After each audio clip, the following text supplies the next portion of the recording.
Bismillah ar-Rahman ar-Rahim. Alhamdulillah Rabbil Alamin. Alhamdulillah Rabbil Alamin. Alhamdulillah Rabbil Alamin. Alléluia. Shalom. Shalom. Shalom. Je m'appelle Sam Idriss Sabake. Je suis africaniste convaincu, très convaincu. Je suis gbagboïste, déterminé, convaincu aussi. Ensuite, je suis ivoirien. Je suis de la région d'Odouné, au nord de la Côte d'Ivoire.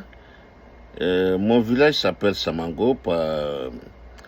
Jusqu'à présent, d'autres pensent que je suis malien, je suis guinéen. Ouais, c'est vrai, je suis malien, je suis guinéen, je suis africaniste. Mais mon village, c'est Samango. Bon, peut-être que je suis régné là-bas aujourd'hui, il n'y a pas de problème, je l'accepte. Je suis né à Isia, j'ai grandi à Isia. Non, j'ai fait une petite partie de mon enfance à Isia. Ma petite enfance, je l'ai fait à Isia. Et voilà, mon père et ma mère, ils sont enterrés. Et le brassage ethnique est une réalité à Isia. Et je veux toujours qu'on le sache. Quand je dis brassage ethnique, ce n'est pas seulement les Ivoiriens. Je vais parler des Dahoméens, aujourd'hui béninois, des Burkinabés qui étaient de la Haute-Volta, des Guinéens, des Saoto-Guinéens. Bon, tout le monde se retrouve dans cette petite ville d'Ichat chic. Et nous avions eu une enfance que les jeunes d'aujourd'hui doivent nous envier. Nous avons eu une enfance paisible, des enfants paisibles, colorés, très bien. Malheureusement, cela est perdu aujourd'hui. Les jeunes aujourd'hui n'ont pas de repères.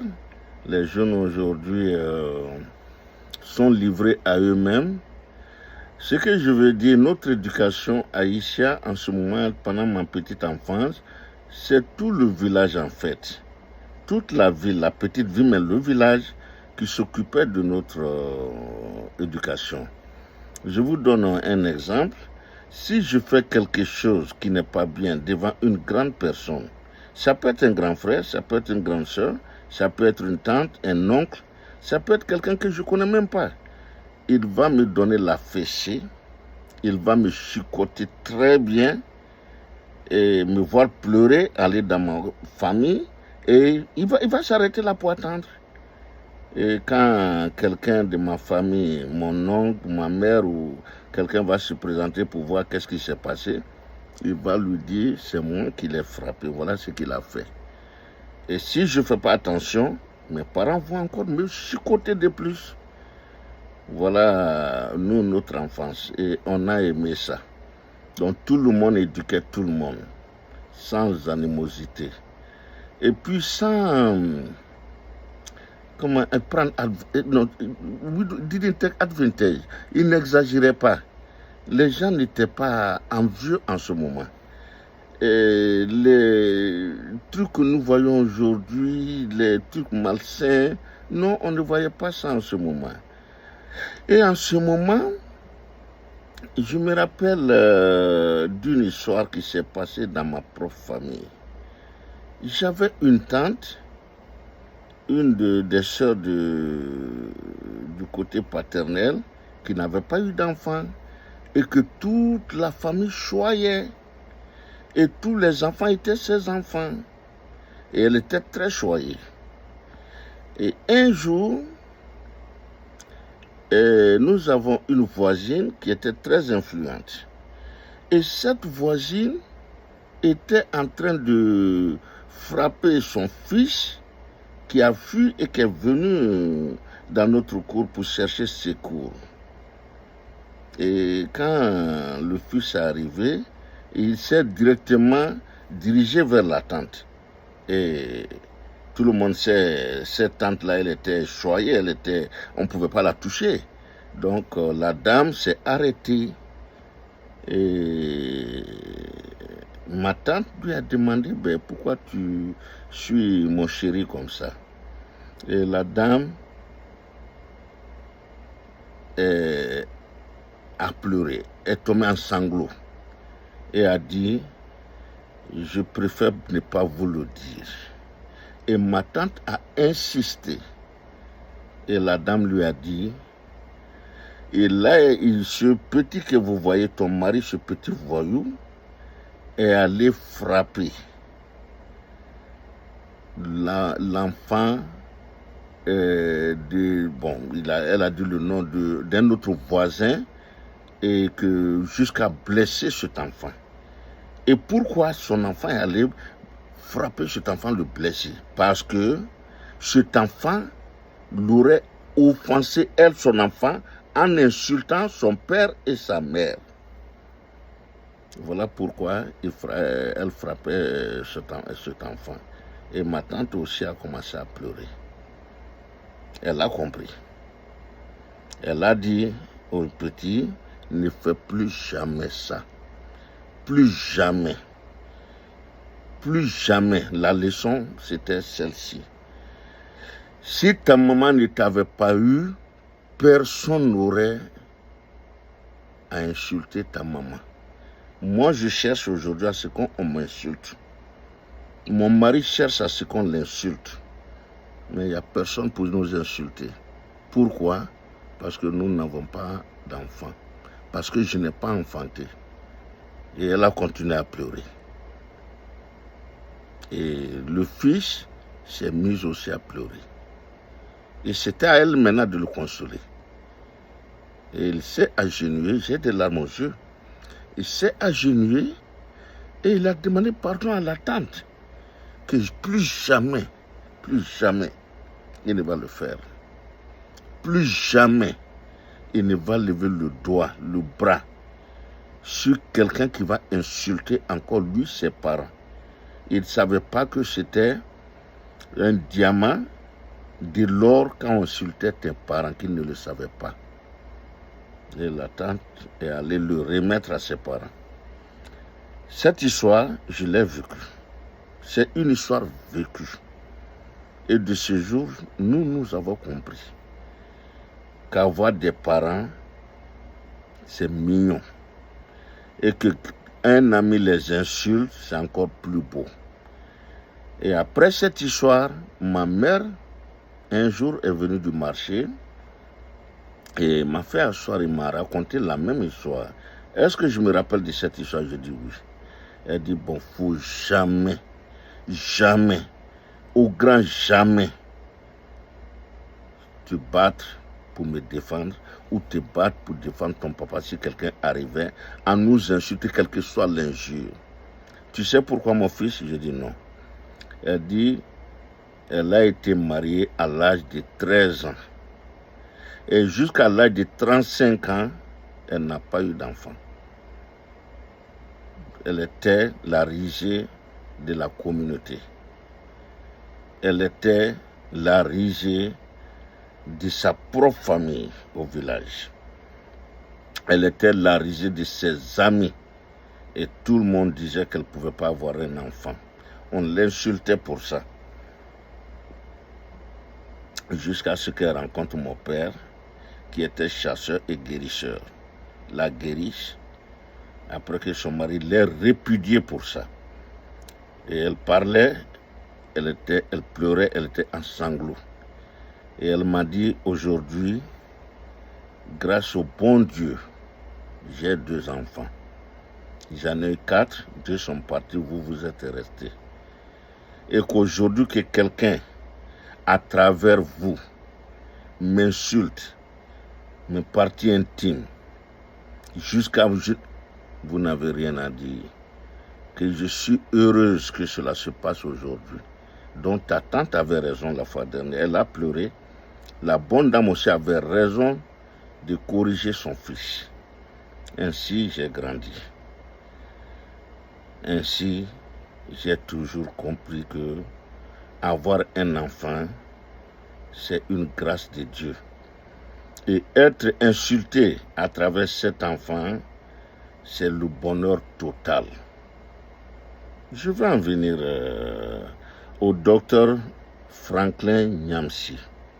J'ai regardé hier son droit de réponse à tous ceux qui l'ont invité à pardonner Johnny et à participer à la prise en charge des avocats de Johnny. Je vous assure que j'ai regardé jusqu'à la fin, j'ai été déçu. J'ai été terriblement déçu.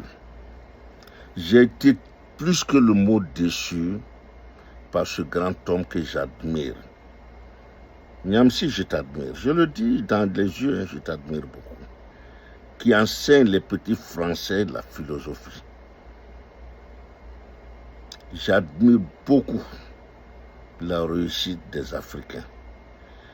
Et surtout des Africains de la trempe de Niamsi. Ici, quand je suis venu sur les réseaux sociaux, je m'étais toujours juré de porter ma reconnaissance à Niamsi. Je l'ai fait. Je l'ai fait une fois. Je l'ai fait 2 fois. Niamsi m'a ignoré. Je sais pourquoi, je vais en venir. Il m'a ignoré. Mais cela n'enlève rien à ce que j'ai dit. Parce que c'est la vérité. Moi, c'est sur la vérité que je vais parler.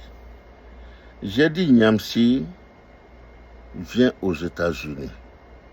Les États-Unis ont les portes grandes ouvertes pour toi. Ne te bats pas pour des miettes dans une province de France. La France est un pays pauvre. Macron est un minable. Si lui ne connaît pas ta valeur, les États-Unis reconnaîtront ta valeur. Ils reconnaissent déjà ta valeur. Il y a de grandes universités ici qui n'attendent que ça. Harvard, Princeton, Vanderbilt, je m'arrête là. Toutes ces universités seraient très très enchantées de recevoir un homme de ta trempe. Je l'ai dit, tu m'as toujours ignoré. Et tu m'as ignoré pour une raison que hier j'ai su, que j'ai vu, je le savais. Parce que parler de moi dans ta petite tête de grand professeur, c'était me faire de la publicité. Et tu ne voulais pas en faire. Je n'ai pas besoin de cette publicité. Je l'ai dit à Johnny. Et je veux que ce soit clair, mon petit Niamsi, tu es mon petit frère. Je ne te clash pas. Je ne suis pas venu sur les réseaux pour clasher qui que ce soit. Je ne cherche pas de clash. Mais j'aime aussi mettre les pendules à l'heure. Niamsi, j'ai fait ces sorties-là plusieurs fois. Et tu m'as toujours ignoré, il n'y a pas de problème. Mais quand j'ai vu ton droit de réponse, tu t'adressais à nous tous. Et là, j'ai été blessé. Tu as dit quoi? D'abord, tu ne veux même pas prononcer le nom de Johnny, parce qu'en le prononçant, vraiment, c'était descendre dans les ordures. Je ne crois pas que prononcer son nom, non, ne t'amène pas dans les ordures, Niamsi. Niamsi, tu es un grand homme. Nous te célébrons comme un grand homme. Il faut rester à cette position. Le Cameroun t'aime, les Ivoiriens t'aiment encore plus. Parce que tu as fréquenté chez nous. Tu es le produit de notre université. Et nous te célébrons pour ça. Nous t'aimons pour ça, Niamsi. Niamsi, le pardon est divin. Comme Soro Guillaume l'a dit, Soro, ton mentor. Avant de quitter la Côte d'Ivoire, partout où il passait, il demandait pardon. Et il pardonnait. Et il a dit que c'est divin le pardon. Et toi, Niamsi, adepte de Soro Guillaume, tu refuses de pardonner. Tu refuses de donner ton pardon. Tu refuses de marchander ton pardon. Parce qu'on ne touche pas à tes parents. Niamsi, si tes parents vivaient aujourd'hui, j'aurais fait le saut là-bas pour aller leur expliquer. Et ils t'auraient donné tort. Tes parents auraient dit que tu as tort de les défendre de la sorte. Parce que s'ils ne t'avaient pas eu, personne n'allait s'attaquer à eux. Et aussi, si tu n'étais rien, si tu étais un grand vagabond, un fou dans la rue, personne ne se serait attaqué à eux. Et même un fou, même les gens s'attaquent à eux. Les gens s'attaquent à leur progéniture. Donc Niamsi, si tes parents vivaient, ils ne seraient pas d'accord avec toi. L'histoire que je viens de raconter, moi, maman, jusqu'à 35 ans, elle n'avait pas d'enfant. Et elle serait heureuse aujourd'hui si elle vivait. Et de voir que j'ai des ennemis qui m'insultent. Et qu'à travers moi, on l'atteigne. Elle serait très heureuse aujourd'hui. Donc avoir un enfant, ça sert à ça aussi. Ça sert à être reconnu. Même négativement, ça sert à être reconnu, Niamsi. Niamsi, il faut être un grand homme. Être un grand homme, c'est d'accepter. D'accepter ce que l'inacceptable dans les yeux de certaines personnes. En cela, Oufou était un grand. Oufou était très, très, très grand homme, Niamsi. Dans les années 50, je pense, en 50, Oufou a fait la connaissance de Guy Néré, le gouverneur Guy Néré. Et il a découvert qui était Guy Néré. Et Guy Néré a vécu en Côte d'Ivoire. Je ne sais pas jusqu'à quand, mais toute sa vie, il était en Côte d'Ivoire. Et vous savez qui il était. Si Oufou l'avait dit ouvertement aux Ivoiriens, à son cercle restreint, et que le bruit se répande, le monsieur, quelqu'un allait l'égorger un jour. Et à cause de ça d'ailleurs, ce monsieur n'a jamais voulu habiter dans une villa en Côte d'Ivoire, à Cocody, aux deux plateaux, au plateau, à Marcory. Il n'a jamais voulu.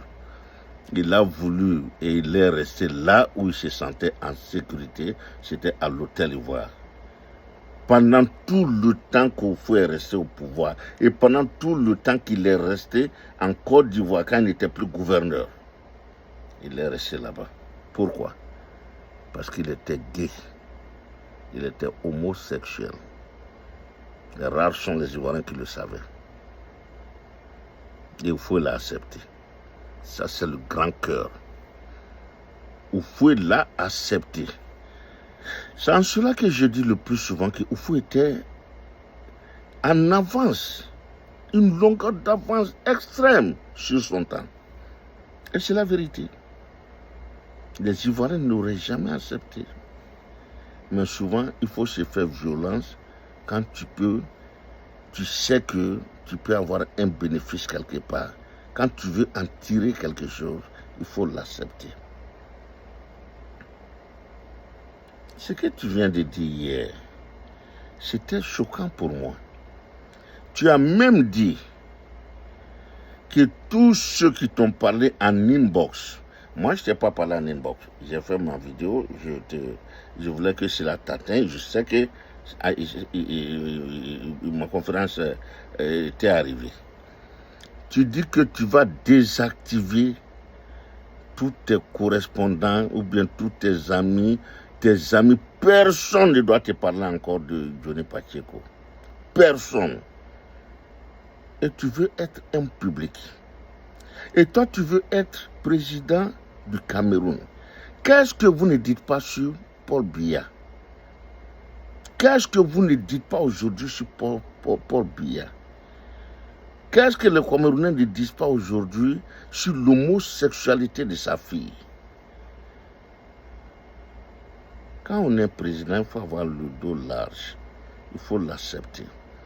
Et toi, tu veux être président? Et pour un petit truc comme ça, toi, tu vas désactiver tous tes amis, tes abonnés. Tu ne veux pas que quelqu'un t'en parle encore? Mais Niamsi, ainsi tu veux être président du Cameroun? Et si tu as désactivé tous ces gens-là, mais quand tu seras président du Cameroun, tu vas les égorger tous ou bien tu vas tous leur couper la tête? Tous ceux qui vont le faire, tu vas leur couper la tête. Parce que ce que tu ne sais pas, quand les gens savent que tu as horreur de quelque chose, c'est ce qu'ils vont dire pour t'atteindre. À Fakaya en Côte d'Ivoire, au temps de Wansena et de l'autre ministre qui est venu, à Fakaya, pourquoi? Parce que Wansena a fait arrêter des gens pour ça. Et c'est devenu comme un mot d'ordre, comme une leitmotiv. Et tous les Ivoiriens le disaient pour le lui dire. Et vous pouvez l'appeler pour lui dire, mais c'est une erreur. Ça ne se fait pas. Quand les gens savent que quelque chose ne te plaît pas, c'est ce qu'ils vont faire. Et Niamsi, si tu es président demain, tout ce que Johnny Pacheco dit, les gens iront outre. Ils diront pire que ça. Tu ne pourras rien faire. C'est vrai, tu peux tuer quelques-uns, mais tu ne pourras pas tuer tous les Camerounais pour ça. Et pas du tout, tu ne pourras pas à Niamsi. Donc en disant que tu vas... Non, Niamsi, tu es allé trop loin, mon petit. C'est des choses qui ne se font pas, c'est des choses qui ne se disent pas. Tu es un homme public. Tu as beaucoup d'admirateurs. Ce n'est pas parce que nous t'admirons que tu vas être tyrannique avec nous. Parce que tu as été tyrannique hier. Ça, c'est tyrannique. Il ne faut plus qu'on t'en parle. Mais tu es un tyran en gestation. Tu es un despote en gestation.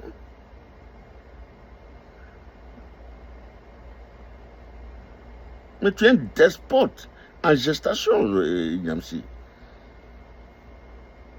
Et tu ne peux pas pardonner Johnny à cause de ça. Il n'a pas tué quelqu'un. Oufoué a dit un truc aussi, je reviens toujours sur Oufoué. Oufoué a dit seul, avec un grand S, les imbéciles ne changent pas. Oufoué l'a dit. Cela veut dire que Johnny n'est pas un imbécile. Johnny n'est pas imbécile, Johnny a changé. Johnny a mis beaucoup de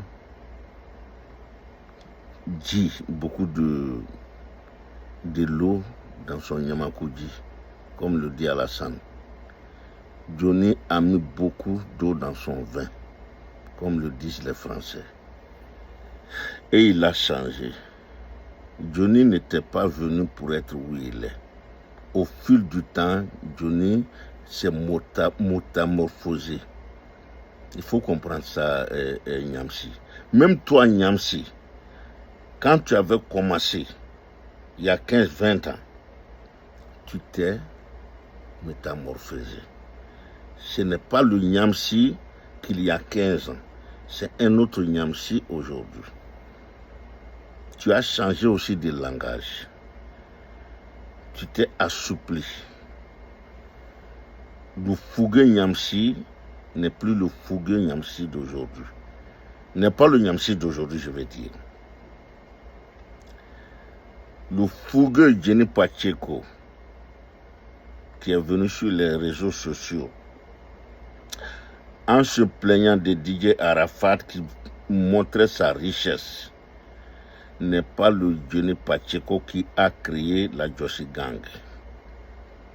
Le Johnny Pacheco qui a créé la Jossi Gang n'est pas le Johnny Pacheco qui a défendu le président Gbagbo un certain moment.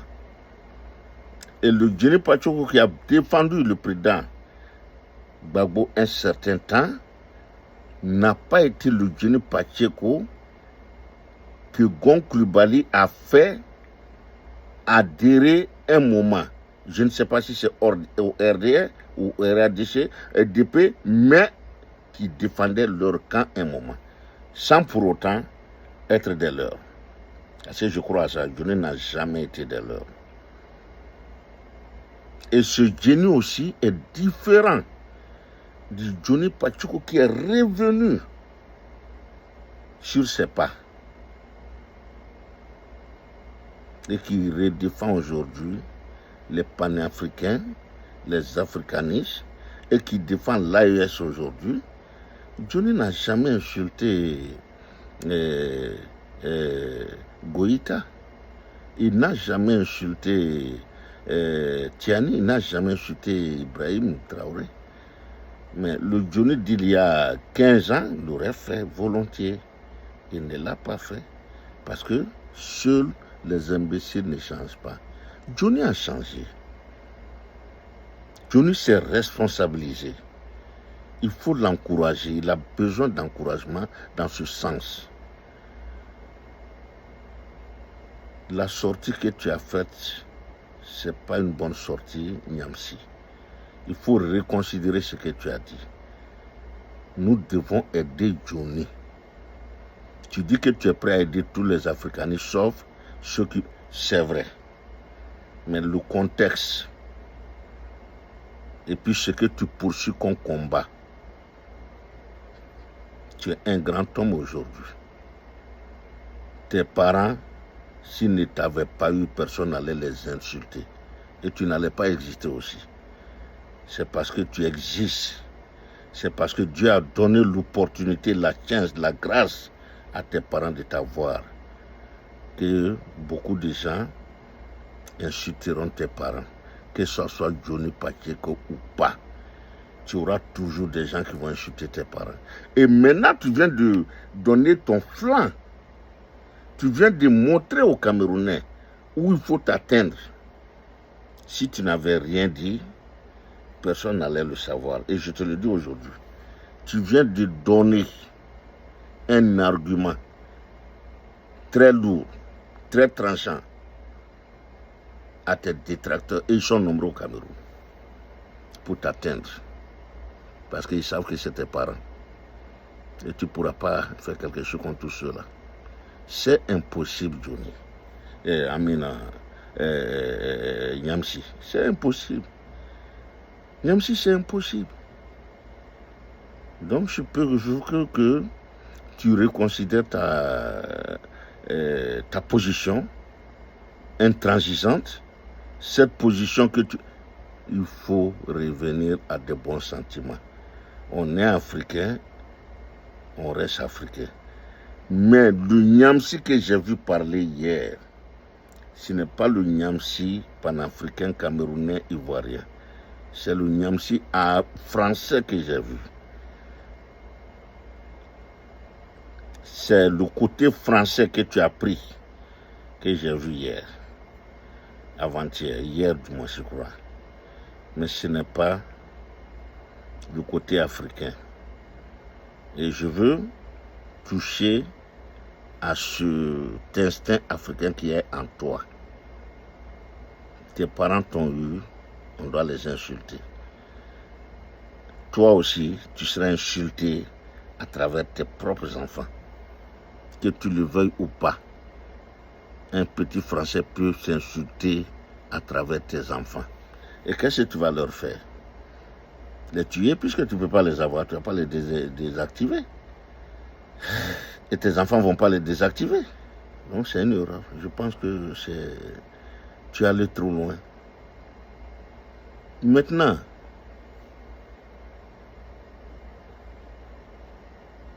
Niamsi, tu as désactivé ou bien tu veux désactiver tous ceux qui t'ont parlé en inbox. Et nous autres, nous ne considérons pas ça OK. Mais Esoro Guillaume, que feras-tu maintenant? Quelle attitude tu vas adopter vis-à-vis de Soro Guillaume? Soro Guillaume a déjà envoyé de l'argent à Johnny pour participer à la prise en charge de ses avocats. Soro Guillaume a été le premier homme d'État africain, ivoirien, à envoyer de l'argent à Johnny Pacheco. Soro est ton mentor. Qu'est-ce que Johnny n'a pas dit sur Soro? Qu'est-ce que Johnny n'a pas exprimé sur Soro?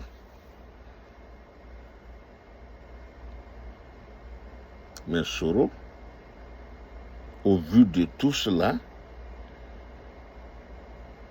a contribué déjà. Et il est prêt à faire plus. C'est ça un homme d'État. Un vrai homme d'État, c'est ça Soro. Soro est ton mentor, lui l'a fait. Tu vas désactiver Soro? Tu vas plus parler à Soro? Tu vas démissionner de ton poste auprès de Soro? Parce qu'il faut être conséquent. Si tu dois désactiver tout le monde, moi, Sam Idriss Samaké, tu m'ignores. Mais il faut ignorer Soro. Parce que nous, on est avec Soro là. Soro ne va pas te parler, peut-être il t'en a parlé, peut-être il ne va pas le faire. Mais Soro te dira, on Niamsi, laisse ça tomber.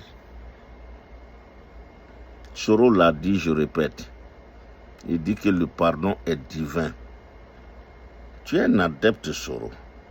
Si ton mentor te dit que quelque chose est divin, il faut l'accepter. Donc Soro, aujourd'hui, après Gbagbo en Côte d'Ivoire, Soro est l'homme d'État le plus influent, le plus conséquent, le mieux vu. Je vais faire aujourd'hui une prédiction. Je ne suis pas divin, je ne suis pas prophète, je ne suis pas... Non, je suis rien du tout. J'ai seulement des visions personnelles. Soro en Côte d'Ivoire, quand Gbagbo va finir, Soro va incarner un personnage ivoirien Houphouët-Boigny. Soro sera le deuxième Houphouët-Boigny de la Côte d'Ivoire. Soro, c'est un don de Dieu. Je le dis, Soro, c'est un don de Dieu. Soro Guillaume est un don de Dieu. Soro ne me connaît pas. Il ne m'a jamais machiné. Je connais les gens qui le connaissent. Il ne me connaît pas. Mais c'est vrai, ce que je dis. Je dis la vérité. C'est comme toi, Niamsi. Tu es un très grand professeur dont les États-Unis ouvrent la porte pour toi. Et je l'ai dit en te disant que Luc Montagnier qui a découvert le sida, c'est ici qu'il a fini ses jours, quand la France l'a mis à la retraite. La France est un petit pays. Ceux qui... Attends là, c'est ça aussi qui fait les États-Unis. Et c'est ce qu'il faut s'inspirer. Et c'est ce qu'il faut faire en Côte d'Ivoire. Et cela a fait de la Côte d'Ivoire ce que nous connaissons. Soro sera le deuxième Houphouët. Je prie le bon Dieu, Allah, je le prie de me donner une longue vie, de me prêter vie pour assister à ça. Soro sera le deuxième Houphouët en Côte d'Ivoire. Ça, je vous le dis. Et c'est la vérité. Après la parenthèse malheureuse du président Alassane Ouattara, et après, Inch'Allah, que le baobab vienne réconcilier les Ivoiriens, vienne mettre la Côte d'Ivoire sur les rails. Soro fera de la Côte d'Ivoire des États-Unis d'Afrique. Ça, je le sais. Je ne parle pas des pays arabes parce que la Côte d'Ivoire va les dépasser. Mais Soro fera de la Côte d'Ivoire et j'aimerais vivre en ce moment. Je pense que je serai là. Et c'est ça, Niamsi. Donc, je vais me résumer. Professeur, petit frère, c'est une erreur de dire que tu ne peux pas pardonner à Johnny. C'est une grande erreur. Moi, tu ne me connais pas. Mais je vais le dire. J'ai déjà participé à ta cagnole en France 2 fois. Mon cousin qui est là-bas, Il a participé à 2 reprises. 25 euros 2 fois. Ce n'est pas beaucoup, mais c'est quelque chose. Je l'ai fait par amour pour toi. Je l'ai fait pour soutenir ton combat. Je l'ai fait parce que tu le mérites amplement. Je l'ai fait pour ne pas que le minable Macron ait raison de toi. Et à chaque fois que tu es convoqué, je suis là et je suis. Quand tu viens avec tes avocats. Yamsi, je suis assez handicapé aujourd'hui, mais j'ai les moyens de prendre mon billet d'avion et de venir. Mais mon handicap fait que j'ai besoin, tu ne me connais pas, j'ai besoin de suivi, j'ai besoin de, voilà, de certains petits commodités que je ne peux pas trouver peut-être là-bas si je viens, puisqu'on ne me connaît pas. Sinon, je serais venu déjà. Je serais venu déjà. Donc, je t'en prie, tu veux être le président du Cameroun demain. Les Camerounais sont les beaux-parents des Ivoiriens. Nous te soutenons. Mais il faut mettre un peu d'eau dans ton Yamakoudji. Comme le dit Alassane, il faut mettre de l'eau dans ton vin. Ne sois pas jusqu'au boutiste. Ne sois pas extrémiste. Il y avait de l'extrémisme dans tes paroles prononcées contre Johnny. Et tu n'as jamais voulu prononcer son nom. Mais je reviens, l'homme est ce qu'il pense. Tout homme est le reflet de sa propre pensée. Comme l'a dit, je crois, un philosophe français. Mais l'homme peut changer. Et comme Oufoué l'a dit, seuls les imbéciles ne changent pas. Même moi-même, j'ai changé. Il y a 40 ans, quand je prenais mon avion pour venir, et aujourd'hui, c'est différent. J'en avais gros sur le cœur quand j'ai quitté la Côte d'Ivoire. J'étais... non. Mais aujourd'hui, c'est fini tout ça. J'ai aussi changé. Le président Guillaume Soro a pardonné à Johnny. Tous ceux que Johnny a offensés à un certain moment, le pardon, l'ont pardonné. Toi aussi, il faut le pardonner. Johnny est ton frère, ton petit frère en fait. Je ne pense pas qu'il soit ton fils, ton petit frère. Moi, toi, tu es mon petit frère, j'ai 68 ans.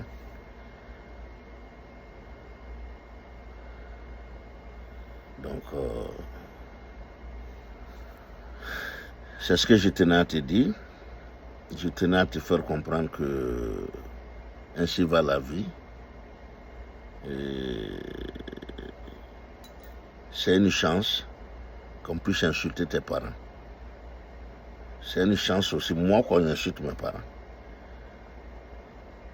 Tout le monde, personne ne le souhaite. Les parties intimes, personne ne le souhaite.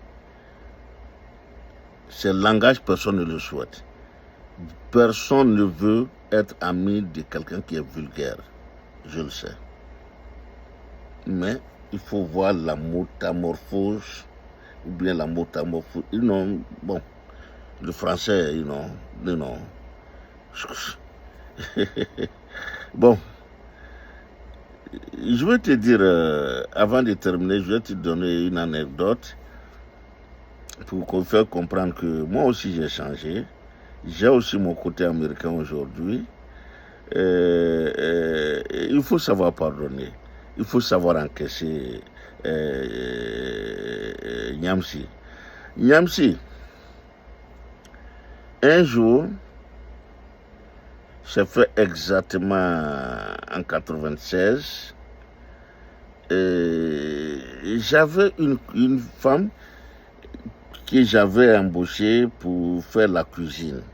Elle était une de mes cuisinières, ou bien la cuisinière principale dans la journée. Et cette dame, elle avait la fougue elle voulait apprendre, elle voulait bien faire. Mais il y a des cuisiniers ou bien des cuisiniers, quel que soit, ils n'ont pas la main. Quelle que soit leur bonne volonté, ce qu'ils font toujours, les clients vont trouver à redire. Surtout les goûts. Au niveau du goût. Celle qu'elle est venue remplacer ne mettait pas beaucoup de condiments dans les sauces, mais le goût était extrêmement bon. Et elle, les gens se plaignaient, et ils se sont plaints de telle sorte qu'on est les Africains, jusqu'à ce qu'elle comprenne qu'elle est la malvenue. Elle n'est pas bien là où elle est, elle le savait. Et un jour, moi je suis venu, j'ai garé ma voiture, et je suis rentré dans la cuisine. Pas pour ça, mais à peine je suis entré dans la cuisine et quand j'ai dit bonjour, elle m'a regardé et elle m'a pris violemment par le bras, elle m'a tiré dehors et allait me jeter près de ma voiture. Elle m'a dit, va faire ton travail, laisse-moi faire mon travail. Et elle s'est retournée. Et les clients qui mangeaient, vraiment personne n'a rien compris. Et les gens se sont dit que je serais revenu pour faire des histoires ou bien la renvoyer sur place. Je suis rentré dans ma voiture et puis bon, un jour, je me suis rappelé, j'étais chauffeur. Un jour, je me suis rappelé que mon patron m'a dit de prendre une direction. Nous partions à Connecticut. Et j'ai refusé. Et j'ai pris ma décision et j'ai pris la route que je connaissais. Et tenez-vous tranquille, je suis arrivé là-bas en 30 minutes. Tandis que la route officielle, nous aurions fait 1h45. Et on arrivait en 30 minutes. Parce que la nuit, j'ai demandé à un vieux chauffeur quel était le meilleur chemin pour aller dans tel coin. Donc mon patron, quand on est arrivé, ils n'ont plus rien dit. Ils sont venus me féliciter. Mais si c'est un Africain, lui va te donner son chemin, et toi tu prends un autre chemin, mais attends, il va te renvoyer.